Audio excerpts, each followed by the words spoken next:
নিজের কিডনি দিয়ে যেই শখের পুরুষটাকে বাঁচালো সেই শখের পুরুষটাই মেয়েটিকে অবশেষে ধোঁকা দিল।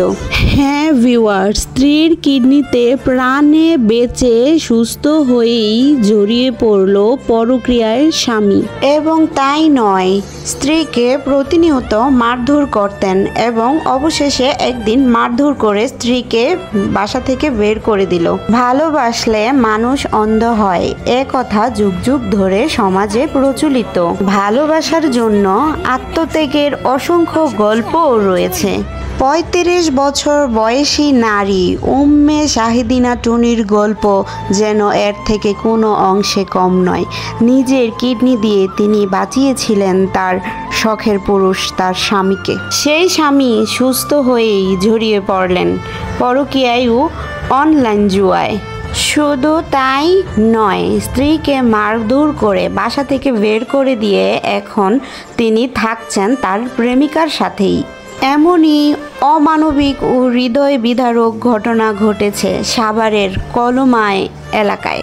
এমনই অকৃতজ্ঞ স্বামী তারেকের বিরুদ্ধে নারী নির্যাতনের মামলা করেছেন টুনি। তারেক গ্রেপ্তার হলেও এখন জামিনে মুক্ত আছেন। ভাবতে পারছেন যে নারী কিনা ভালোবেসে নিজের কিডনি দিয়ে নিজের ভালোবাসার মানুষকে বাঁচালো, সেই ভালোবাসার মানুষই তাকে মারধর করে বাসা থেকে বের করে দিয়ে এখন অন্য নারীর সাথে পরকীয়ায় জড়িয়েছেন। হায় রে শখের পুরুষ। জানা যায় বিয়ের মাত্র 2 বছর পরেই টুনি জানতে পারেন তার স্বামীর 2টা কিডনি নষ্ট হয়ে গেছে। তারপর বাংলাদেশে চিকিৎসা করেও তার স্বামীকে সুস্থ করতে পারেননি। তারপর তিনি তার স্বামীকে ভারতে নিয়ে যান। এখানকার ডাক্তাররা জানান একটা কিডনি না দিলে তার স্বামীকে বাঁচানো যাবে না। তারপর টুনি এগিয়ে এসেছেন, নিজের একটা কিডনি দিয়ে স্বামীকে সুস্থ করেছেন এবং ভেবেছিল তার কষ্টের সময় বুঝি শেষ হয়ে গেছে এবং সুখের সময় বুঝি এখন থেকে শুরু হবে। কিন্তু টুনির এই সব চিন্তাভাবনা সব ভুল প্রমাণিত হলো তারেকের কর্মকাণ্ডের কারণে।